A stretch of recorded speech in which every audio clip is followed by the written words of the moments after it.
His life was shrouded in secrecy, and he left a remarkable legacy. He received decorations from the Spanish dictator Franco and Queen Elizabeth of Britain. He shook hands with a Hitler aide and swiftly rose to the top of the British intelligence service. But the whole time he was, in fact, a Soviet agent.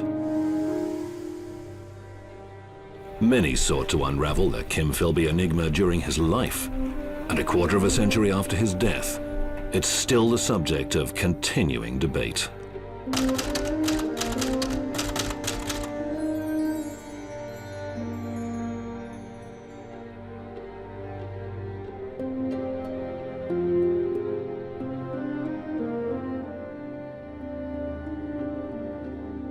The Cambridge graduate realizes what's in store for him when he agrees to go to Regent's Park in the center of London for a secret meeting.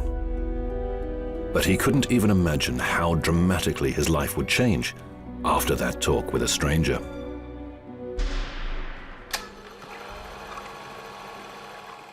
An economic crisis breaks out in the West in the 1930s. Stock exchanges have collapsed, heralding the beginning of the Great Depression. The British Labour Party suffers a defeat. Hunger marches follow on the heels of one another in Britain. Progressive-minded young people begin to sympathise with communist ideals. There was a hunger march that came through Cambridge in February 1934. So this was the first time that these privileged students had actually seen working-class people. They felt guilt about being so privileged. They felt horror at seeing the poverty in Britain in the early 1930s. Kim Philby is among the aristocratic Cambridge students helping to provide food for the hungry unemployed. He's reading economics at Trinity College. Philby becomes a member of Cambridge University's Socialist Society, where communist tutors have a good deal of political leverage with their students. Economics was the most radical subject in Cambridge in the 20s and 30s. A lot of Marxist economics was being discussed. Hitler comes to power in Germany in 1933. Europe becomes infected with Nazi ideology. After graduating from college, Philby heads to a restless Austria. For the first time, he sees the horrors of fascism with his own eyes. Philby helps smuggle disgraced communists out of the country. Sonny is shy and at first sight looks non-assertive. He's a typical bookworm. He's ready to do anything for us without any further consideration. By nature, he's prone to pessimism, so he needs cheering up. The Soviet intelligence headquarters receives that summary of character of the potential recruit from its agent, Arnold Deutsch, after his first encounter with Kim Philby. The second meeting won't take long. Moscow decides to recruit him. Their timing couldn't have been better, as Philby is about to join the Communist Party of Great Britain. But Soviet intelligence has very different plans for him. Deutsch said, you must now change the perception people have of you away from being left-wing and possibly Communist Party recruit to exactly the opposite. You have to build up a fascist front, and then you can proceed to your lifelong assignment for Russian intelligence to penetrate the British intelligence service. Philby agrees without further consideration. The Cambridge graduate takes on the role of a fascist, but upholding the cause of communism. He joined the Anglo-German Fellowship. He began to cut himself off from his socialist-minded friends and gradually formed a new persona for himself. With the help of new contacts, Philby heads for Germany, where he meets with Foreign Minister von Ribbentrop. When Soviet intelligence decides to send Philby to Spain, a country being torn apart by civil war, it was Ribbentrop himself who helped get him the visa. And the Times newspaper accredits Philby as its reporter with Franco's armed forces. The young journalist and intelligence officer reaps the benefits of beginner's luck. On Christmas Eve of 1937, he was riding in a Jeep. The Jeep was hit with, near it, a mortar shell. There were 4 of them in the Jeep, 3 were killed. Kim Philby was not. History would have been so different if he had died with the other 3 that day. Franco personally decorates the young journalist with the Medal for Valor. He doesn't even suspect that the man is only too willing to assassinate him. The original plan was to kill Franco. The job was entrusted to Philby. He was supposed to shoot him or something like that. But the plan was aborted. The reasoning was that another fascist would simply step into Franco's shoes. Philby begins to enjoy more trust from both Soviets and British. However, he isn't recruited by British intelligence until the start of World War II. In 1940, Poland is occupied and France surrenders. Philby joins MI6, where he gives lessons on sabotage and subversion. Philby, once he gets into MI6, positions himself in a way to get as much information as possible. And how does he do it? He gets access to the archives. There is virtually nothing in MI6 archives during the Second World War to which Philby does not have access. Bill Woodfield, who was in charge of the SIS archives, had become quite a friend of mine. He had a liking for pink gins, which I shared. This friendly connection paid off, and I was usually in a position to get files rather more quickly and easily than many of my colleagues. He rapidly rose to be the British intelligence's representative, or in charge of, the whole of the Iberian Peninsula, which was quite an important job because all the peace feelers that came from Germany towards Britain during that difficult period when it was doubtful whether Britain could stand the Nazi attack came through the Iberian Peninsula, came through Spain. During World War II, Bletchley Park is a top-secret location in Britain. The most valuable information comes from this encoding center. British forces can decode intercepted German radio messages faster than anyone else. But they're not prepared to share much information with their Soviet allies. Britain possesses several German-made Enigma cryptographic machines. They can only decode messages if they recognize the key. The problem is that the Germans change that every day in a bid to prevent others from listening to their secrets. But when you set up the machine to a key, there are a huge number of possible ones that you could use. A huge number. The figure that is often quoted is about 158 million different keys. British mathematicians solved the problem by inventing a machine called BOM for the express purpose of identifying the keys. It works around the clock, processing millions of combinations in search of the only correct one. All this is doing is speeding the whole process up, and it will break that code within approximately 15 to 20 minutes, where it would take you several days doing it with pencil and paper. Bicycle couriers take information to London as soon as it's processed. In fact, Stalin quite often receives as many reports decoded at Bletchley as Churchill. Sometimes he's even the first to get them. To Comrade Stalin, the Führer has come to the conclusion that the rapid campaign against the Soviet Union is necessary on the grounds that Ukraine should be in German hands before harvest. Possession of southern Russia is essential, since it allows for an alternate base for advance towards Iraq. Over the course of World War II, Philby sends 914 documents to Moscow. Even though his reports are so valuable that they're immediately sent on to Stalin's desk, there are times when Moscow is distrustful of its British agents, notably Kim Philby. They believe that he must be swindling them because nobody could get hold of material as good as this.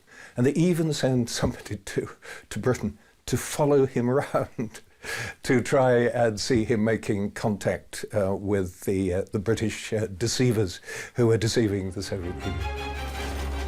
A turning point in relations with the British agents follows a defining moment in the course of the war.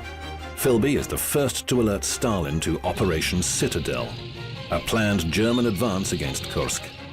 The largest tank battle of World War II would involve 1,200 tanks in a head-on clash. Having been given advanced warning, Soviet troops mount an offensive, leaving enemy forces no chance of success. The Germans pull back after losing about 500,000 lives in the battle. The Soviet troops then forge ahead, no longer on the retreat. Above everything else, he reveled in the outcome of the Kursk Bulge. I did it, he would say. He was proud of the fact that he had supplied very detailed military, technical, and strategic secrets that helped win that decisive battle. Of no less importance is the fact that Philby supplies dispatches about the situation in the Allied camp, as well as about the enemy. It's thought that the current union of allies would not last. Long before the end of the war with Germany, the Secret Intelligence Service began to turn their thoughts towards the next enemy. Between the wars, the greater part of the service's resources had been devoted to the penetration of the Soviet Union. When the defeat of the Axis was in sight, SIS thinking reverted to its old channels. MI6 sets up a special division for Soviet studies. Moscow gives the talented British intelligence officer the task of penetrating it. Kim Philby exceeds all expectations.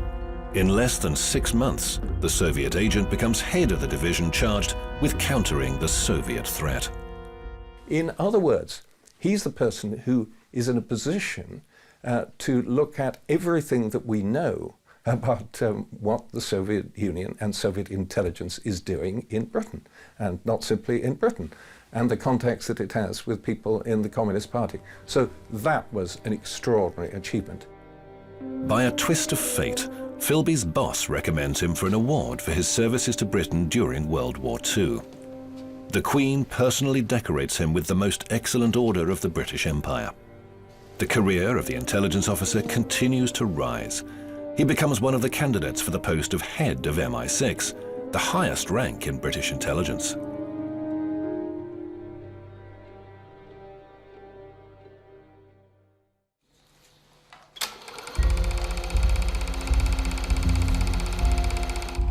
Philby is sent to Washington in 1949 to promote contact between UK and US secret services.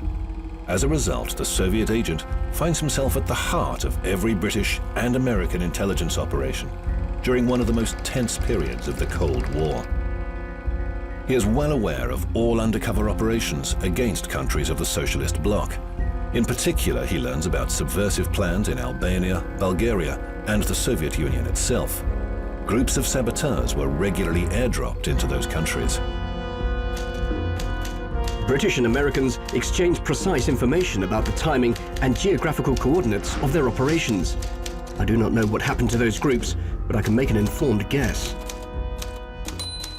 The biggest breakthrough by far of American intelligence during the period when Philby is in Washington is to break wartime Soviet codes. Kim Philby looks on as the Americans pinpoint the source leaking intelligence about the development of a uranium bomb to the Soviet Union. In 1943, the United States is readying itself to become the world's first superpower with the help of the nuclear bomb. But it soon turns out that the Soviet Union had created an exact replica. When the Americans eventually decrypt Soviet radiograms, they learn that the nuclear leak had originated at the British embassy. The circle begins to narrow. Philby finds the Soviet agent Donald McLean on a list of suspects.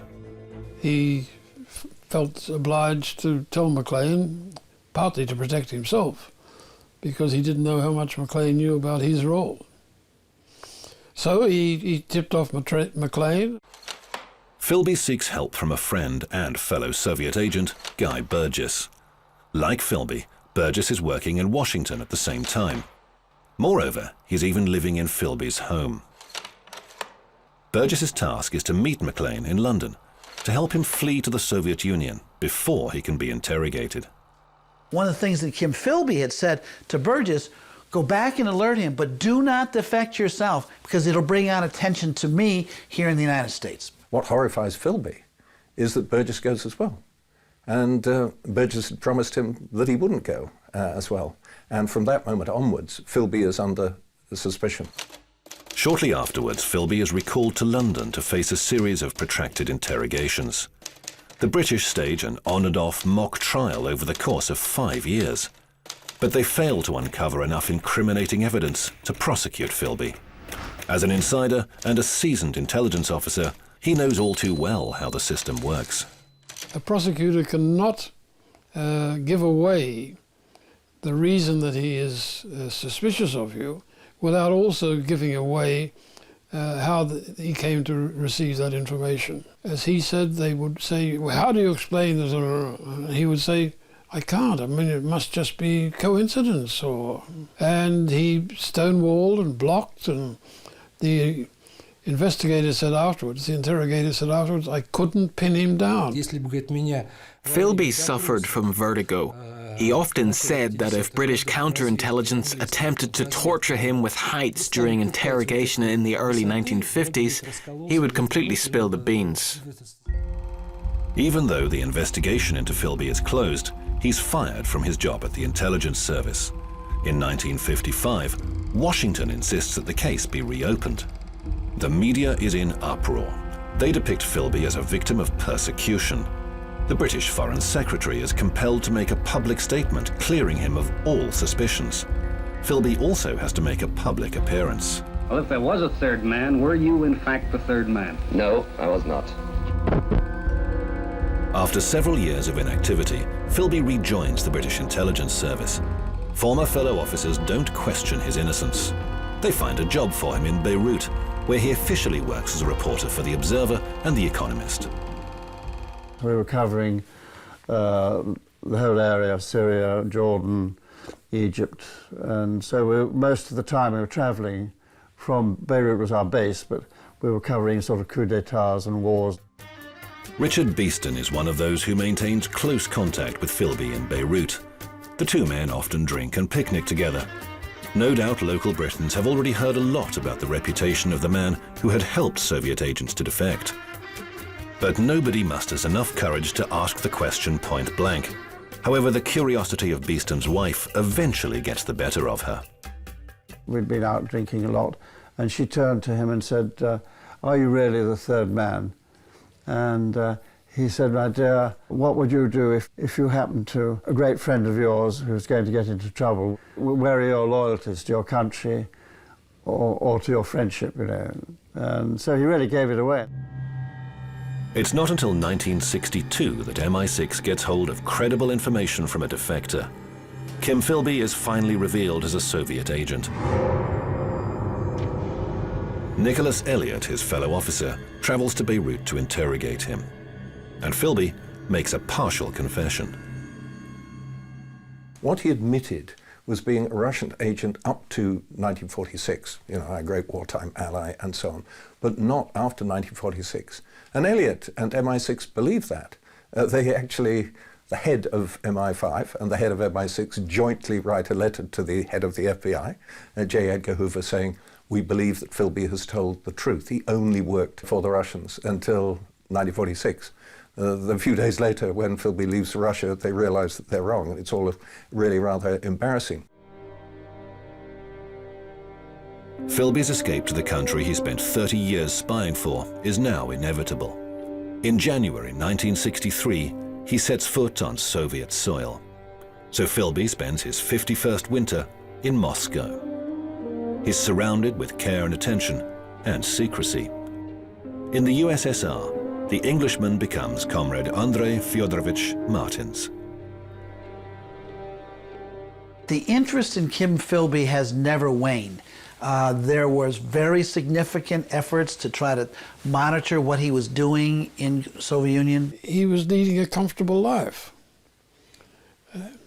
He had a nice flat in the center of Moscow, being the apartment of Foreign Service officers. He had KGB people to carry out his every whim. If he wanted to go to the Bolshoi, tickets would arrive. If he wanted to book a table at a restaurant, it was done for him.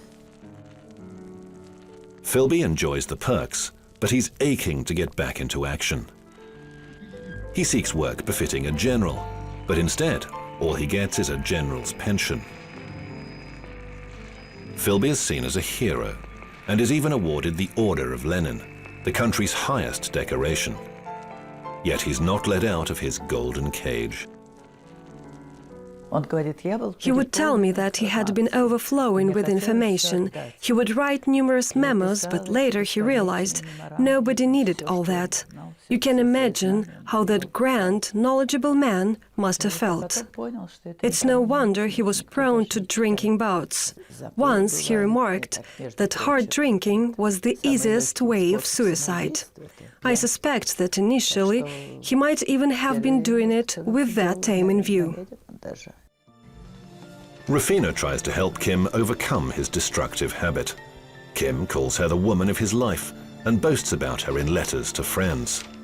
Radio journalist Eric de Mornay is one of them. Am I boasting or abasing myself when I say that her mother is 10 days younger than I am? Anyway, I can attest that the evening of my life is golden. Rufina was put off by the fact that she was 20 years Kim's junior, but she succumbs to his English charm. Kim proposes to her after just a couple of dates. He told me right away he wanted to take me to Siberia. I thought it was a funny proposal. Anyone would laugh at the prospect of spending one's honeymoon in Siberia. It's like going to exile. They travel a lot together, both across the vast Soviet Union and in several socialist countries. Bulgaria is their favorite because of the cuisine there. Kim is a talented cook, but he's unable to show off his skills to the full, given the widespread shortages in the Soviet Union. Once we tried to buy a goose.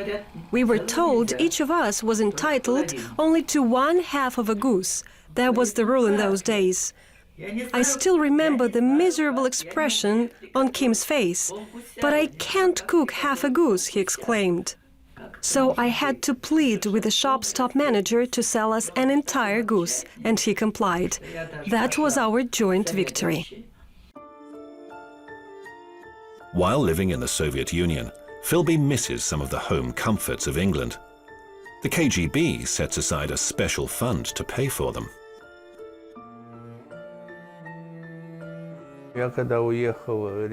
Before each trip to Denmark, I would see the head of the intelligence department to get his permission to buy $1,000 worth of goods for Philby. Oxford fruit paste, good tweed jackets, and of course whiskey were some of his favorite things. In the 1970s, Mikhail is behind the KGB's decision to open a school to train young men to be Secret Service operatives. Classes are held at a secret location in downtown Moscow. At long last, Kim Philby has been given the opportunity to lecture a grateful audience on the operations of the British intelligence service and teaches them how to analyze political events. I loved the brain teasers he gave us. I remember Philby posing as someone representing the Vatican. We were supposed to spot a tiny piece of very important information in what he was saying. As it turned out, it was contained in the Pope's recent circular letter. Some of the political accents there could change public opinion in all of Latin America, something that would be a complete folly to ignore. He really was a great analyst and scholar. Philip Knightley is the only Western journalist to be allowed to see Kim Philby. The opportunity comes only in 1988, when perestroika is the order of the day. Knightley spent nearly a week with Philby, allowing him to make up his mind about the former agent. It was an ideological commitment, and anybody who says it was not an ideological commitment didn't understand Philby. All these stories about living in poverty and longing to go back to England are complete rubbish. I wanted to be buried in the Soviet Union because it's a country which I considered to be my own country ever since 1930, you can say. He was disappointed with Brezhnev, but he thought with Andropov things were going well and that the future for socialism was bright. He didn't live to see the collapse of the Soviet Union, so he died a happy man. He once told me he wanted to become an orchestral conductor. Classical music inspired him. He always won his arms while listening to it. We often listened to Frank Sinatra's My Way together. Kim's life, his character, and his aspirations were in harmony with that song.